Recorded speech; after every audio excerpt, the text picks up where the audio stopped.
Hey everyone. I am here. It has been a pretty crazy 48 hours and it's still not done yet, but it's fallen into something that I absolutely hate, something that I've been writing about in my book that is so common in the evangelical world.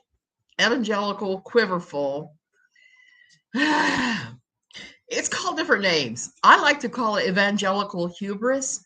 I know people that call it cognitive bias. Cindy Kunzman is one that calls it cognitive bias. She also calls it cranial rectum reversions. I mean, inversions. Head up your rear end. And I kind of sort of agree with her on that. I've also seen it called the Dunning-Kruger effect. It really just depends upon what's going on with it as to what you would call it. Let me tell you something. It is evil. It is evil all the way. And they will use it to try and control you. That's the problem I'm having right now. If you've been coming in here, you know I talked about we went to Arnall. We went to Arnall for the usual 3 days, and our transmission almost exactly dropped out of the bottom of the car. It was a bad situation. It didn't drop out the bottom of the car. We just could get gear. It would not go into gear. We've had it worked on many, many times the last 2 to 3 years, specifically for the transmission. And everybody kept saying your transmission is going, you need to replace it. Well, that's a problem here in Costa Rica. Let you know a little secret. There are some kinds of repairs you do not want to have done here. Why? Because everybody is a expert. Every Tico mechanic you ever meet will be an expert. It will promise you the world, but most of them are good for the regular stuff. But when you get to something like a transmission replacement, it becomes a little more problematic. And to have it done at the Honda shop in San Jose would cost you $10,000 maybe. Car is 19 years old and it has almost 300,000 miles on it. So why on earth would I ever spend that kind of money? So here we are. When this happened where we were in the community, we just said, this is sad. We love our old car, but it was not unexpected. We'd ordered some parts from the States that we're supposed to get next month to possibly work on the transmission, but we're just going to return those now. Well, we had somebody that offered us a sum of money for it that was pretty reasonable for here and crazy reasonable for the States.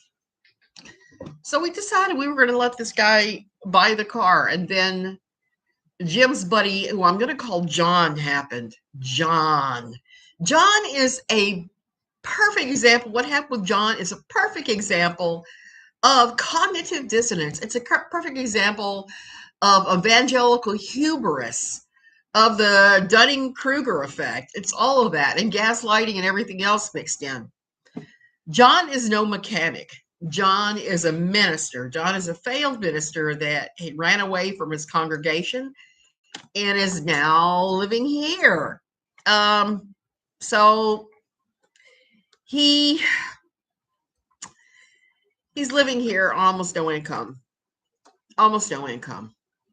Just a few dollars of Social Security money. Didn't bring his wife, which I find that highly strange. Did not bring his wife. Doesn't seem to talk about her at all. And all the time that Jim's been hanging out with John, just some, he has always had to pay for everything because John doesn't have money. And he told me a couple of months ago, he said, yeah, Oive, he said, Suzanne, I'm getting tired of having to pay for John everywhere we go. And I said, well, if it becomes a problem for you, just don't invite him anymore. And if you do invite him and he tries to order, say, hey, yeah, you're paying for that, right? Make sure he knows that you are not going to be treating him to a world of endless buffets ever again. And so he's pretty much withdrawn from John. During this car thing, John pulled the whole cognitive bias, the whole evangelical hubris thing on Jim. When Jim talked to him while we were still in Arnall, right after the car had done its thing, and we were talking to somebody who wanted to buy it for $2,000 for parts, John jumps right in. John jumps in and tells Jim, "Oh, no, no, no, no. There's nothing wrong with your transmission. That transmission could last at least another 100,000 miles. Your problem is still that solenoid I keep telling you about. Just get the parts in, and myself and Warner, he's our mechanic, will do the work. And then if you still want to get rid of the car, I'll buy it from you for $3,000. Now, I heard all this because Jim had him on speakerphone. I heard every damn word. And John was really badgering Jim. He was being really, there's no other way to say it, but a DICK head to Jim about everything. He was acting like that Jim was stupid. He was saying all kinds of different things. He was being very obnoxious. He was being all amped up. Well, we get back last night after taking an Uber. We ended up not flying. We ended up taking an Uber from Arnold to here. It was only $160 maybe. Better than the 12-hour bus ride. And if we'd have flown like I'd originally thought we were going to fly, we would have had to take 2 flights at about $80 each. And because they discontinued the one from Arnold and Tamarindo because we're no longer in high season. I did not know that. Well, so we took our Uber back. It was a little high, but it was not bad at all. And we had a good time with the guy. He was very respectful. His car was nice. It was clean. So we get back here, and we had just barely begun to unpack when John started texting Jim. So Jim called him up and said, "Hey, what's the deal? Blah, blah, blah. You still want to do this?" Danny's the guy that works at the hotel. That's a good friend of ours. Danny is trying to find a tow truck. We're going to tow the thing from Arnold to here in Tamarindo. And then when we come back with the parts, okay, I'll have to take a look at that. Angela. So when you have your hands on the parts, we'll do the repairs. And then if you still want to buy it at $3,000, we may sell it to you. We don't know if we're going to keep it or not. John backpedaled on everything. After the night before, he'd beaten my husband up with his tongue and was just going after him and saying, we're going to do this, you got to do that. So Jim's telling him, yes, we're going to do this. And if you still want the car, we'll probably sell it to you for $3,000. And I'd already told Jim when he said that, I said, number one, John's not a mechanic. John is no mechanic. Number two, John only lives on like $700 in the States every month. It's not like he's going to have $3,000 at his disposal. So after having pointed this all out to him, and John backtracked on everything he said. He claimed he never said any of that crap. And I'm sitting there with my jaw dropped because I heard him say this crap. I know he said it.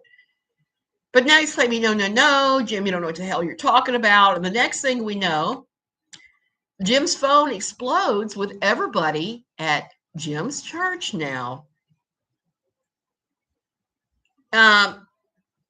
PMing Jim and saying, "Oh, well, I got this car. I can sell to you for $10,000. So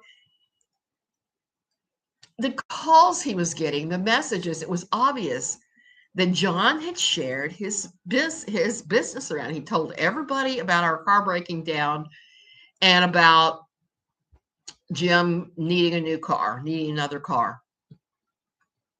Trade the car in for a Bentley or two. Jonathan, man, I wish I could, except that I would probably tear the bottom out of a Bentley. After riding in somebody's compact car yesterday, or not even the compact car, it's like a coupe, I got to go back and get myself another SUV. I'm sorry. I have to have where I'm sitting up and I'm looking at everything. That's just me. So does Bentley make a SUV? No, there is a car dealership we passed yesterday that had some late model Honda SUVs, and we're going to go look at those in a day or two. So in the meantime, John has done this to Jim and has shared his business in the street. After I'd already warned Jim, I thought that John sucked and why he sucked and how he was a typical evangelical in some means. And he said, Java man, I know they do, and I've driven one before. I sold cars for a very short period of time. It was a mine F. And as a result, when I buy cars, I am pretty rough on the dealers because I know about in the States, I know what they paid for it. I know how long it's probably been sitting on the lot and what they'll probably take. Here, I don't know. I'm in a totally different situation altogether. I don't know what anything runs. I don't know any of that. And I don't know if they have Cadillac SUVs here. I do see a bunch of people rolling around in Hummers, which I have no interest in ever getting because I've ridden in the original Hummers and they're not super comfortable. So they would have to do a major retool to sell those stupid Hummers to me. Okay, Sarah, I'm glad to see you. So yeah, Gail, they are great. That's why we're thinking about getting another one. Long story short, so John did this to my husband. My husband is kind of heartbroken with him right now. He was very, very, very quiet. And we talked quite a long time last night about John and about the tendency of evangelicals to have a whole lot of hubris where they overestimate everything they can do. Just like John saying, well, help him fix your car when you get the parts in. And I kept telling Jim, John is no mechanic. John is no mechanic. John is a pastor. He was a pastor for years. I'm not saying the pastors can't work on cars, but let me tell you, I have seen nothing to the effect that this guy's any kind of mechanic whatsoever. Hell, he didn't even have a car. He has one of those little janky, not even a scooter, but a old-fashioned, old-school moped. That's how he gets around. Danielle, yeah, I got home and no problem at all. We just took an Uber back because it turned out that the direct flights that they were having between Arnall and Tamarindo ended at the end of Easter because that was the end of high season. So I didn't want to have to pay close to $100 to fly to San Jose and then another 100 to fly to Tamarindo. It would have necessitated 5 different bus rides to get back, and it would have been about 12 hours. So we decided to roll the ball and do the best thing we could. Car repair isn't one the hats that KJ has claimed. Very interesting. No, she never has. And she's got those 2 Bentleys, as she says. And those, I don't know. I think maintenance on a Bentley would be outrageous. I had an old Mercedes for many years, an old Mercedes diesel. And let me tell you, it was a great car, except for one thing. The maintenance was outrageous on the stupid thing. It was very outrageous. So here I am, my husband, who is so brokenhearted by what John has done that for the first time in 3 years, he skipped men's Bible study this morning. He didn't want to have to deal with John and John's mouth. He didn't want to have to deal with all the guys that John had put our business in the streets to, who all had opinions about what we were doing and what kind of car we needed and everything. So he skipped. But I've seen this again and again in evangelicalism. All you have to do is look at the death of Gwen Laura Shamblin Laura and her husband Joe, and there it is. I mean, one of the documentaries I talked to, they wanted me to say that I thought they'd been bumped off, rubbed out, murdered, whatever, unalive. But I couldn't say that. I said, no, I think it's evangelical hubris again.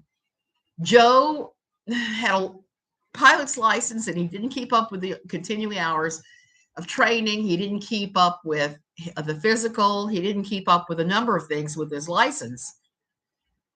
So, and he wasn't ready to fly the plane they were on. It was a small jet, a small business jet.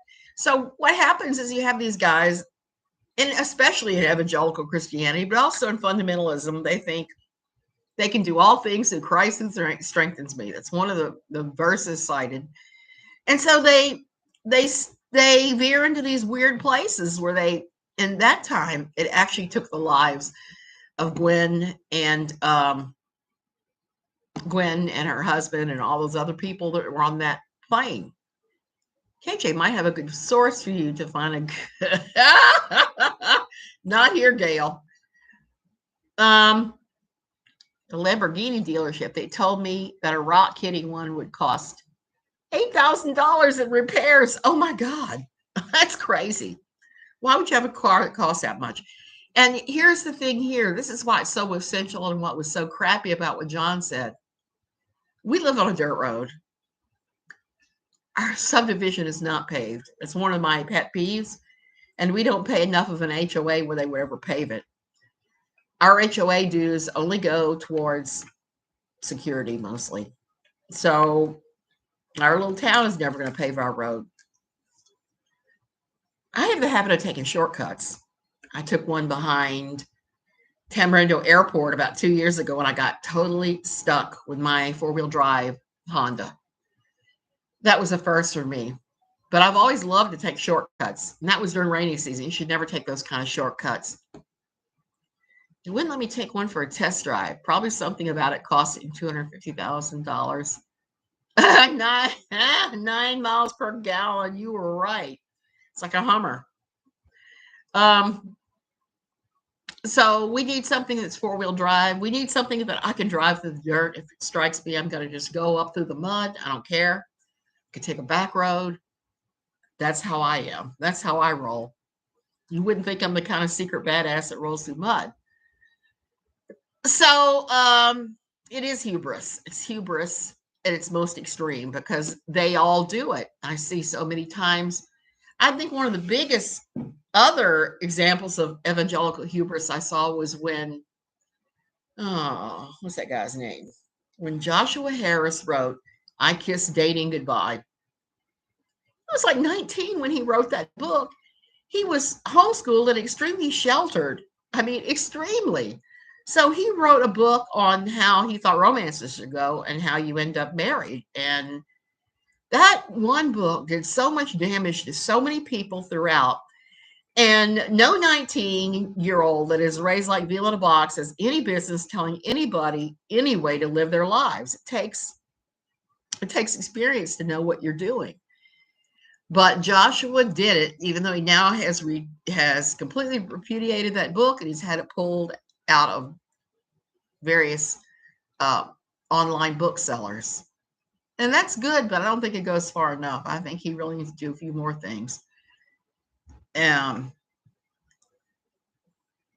sounds like Bristol Palin. Yeah, well, the Palin girl, that didn't work out very well for her, did it? The whole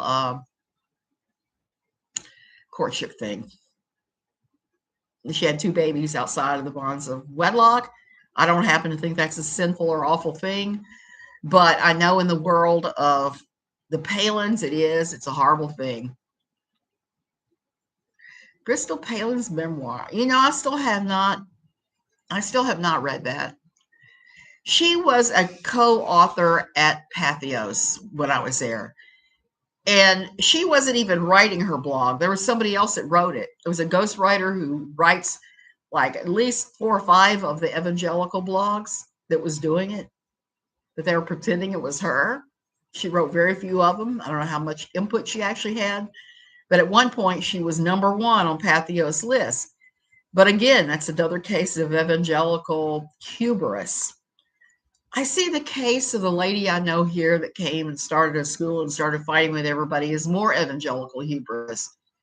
She doesn't have the educational, requirements, any of that, licensure, anything. But she started a school and immediately went to hell. I don't want to read the memoir of anyone younger than 50. Paula, you were right about that. And sometimes there's some really good memoirs out there.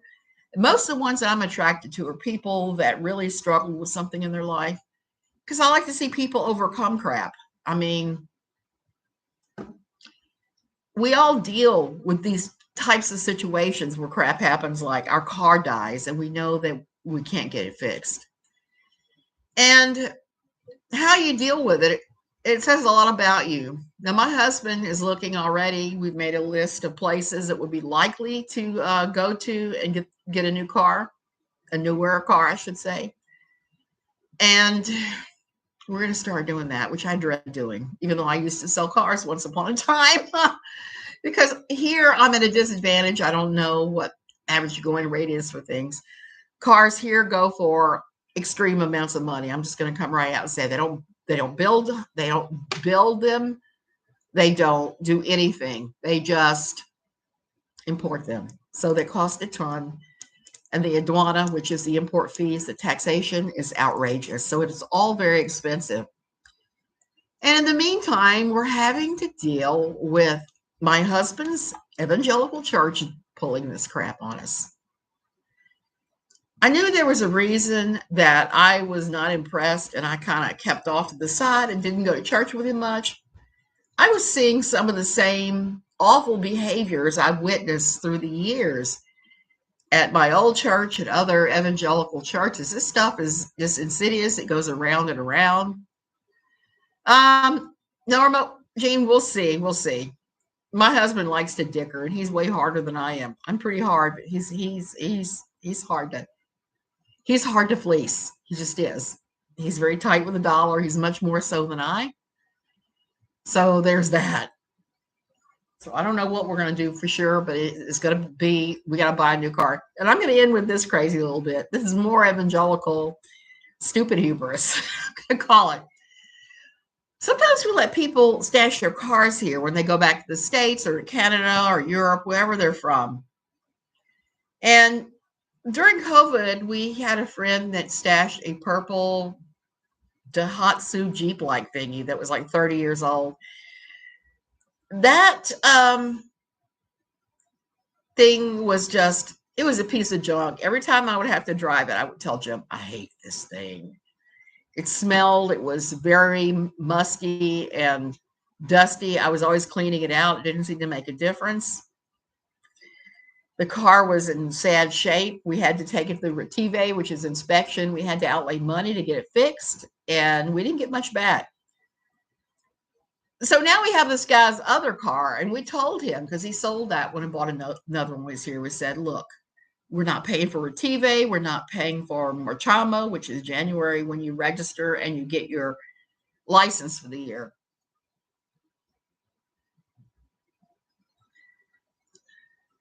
Imports, left drive side, vehicle. Be interesting to drive in. Java Man, I used to have an old postal Jeep, and that drives on the wrong side. That's pretty interesting. A pain in the butt. Yeah, we do have wheels on the property. I'm going to explain it. So this guy, he left his newer junked car with us, and we had to drive it yesterday. As soon as we got back, we had to get cat food because God knows you can't deprive the cats for even a minute. So we took the car down to the post office because I was trying to check on something to do with our insurance. Went to one of the Walmart subsidiaries around here and picked up cat food. We went out to the car, nothing. It wouldn't start. This is this guy's car he had for about a week before he dumped it with us. We couldn't get it started. It wouldn't click.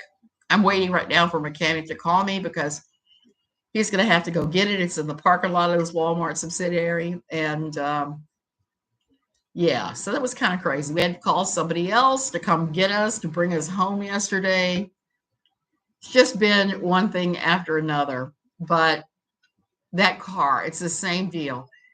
When it does come back here and whatever is wrong is fixed, I'm going to have to GI that thing over and over and over again. It was the exact same shape as the other one. I do not know how this man got dust on every crevice and cavity on that, but it's like, oh my goodness, oh my goodness, oh my goodness. So I have to clean that out. And this guy is one of those evangelicals that thinks that only his way is right. I still love the Wonkat response to Bristol Pam. She misunderstood something that Wonkat wrote. So they responded with, Bristol, you ignorant. Oh, I did not see that, but oh my goodness, that would have been funny. There were some of us that were not happy with some of the people writing for the evangelical side. I think the one that I didn't like the most was when we had Mark Driscoll, the pastor of Mars Hill, who was doing all kinds of things, and Mars Hill crashed. One of the things he did is he spent, I think they said it was something like $1 million to buy his book so he could push it into the New York Times bestseller list. You know, if you have to push your book into the bestseller list, it's not a bestseller. Yeah, I'm going to have to take a look at that because that would definitely give me a laugh. Well, Mark Driscoll was on there, and on the non-religious side, we were all like, what the? Because none of us could understand why Patheos would give that flaming misogynist any sort of room to speak. In one of his books, he called women penis homes. I don't know about you, but I'm a way more than a penis home. And I just thought that was like one of the most offensive things that anybody could say about a woman is to call them that. These guys, these young evangelical guys that have their ideas about women that are just out of the 1800s or farther back. So that's where we are. And I'm actually been writing about the whole evangelical hubris for a while now. And it's kind of funny that I've stumbled upon this now, and I'm gonna have to edit my chapter on that and put something in. And also talk about gossip yet again and a few other things, because it's just insidious, the stuff that goes on in these churches. I'm hoping that this is a wake-up call to my husband and he walks away from it. He's been doing things that I don't agree with lately, like watching Tucker Carlson, who I really don't like.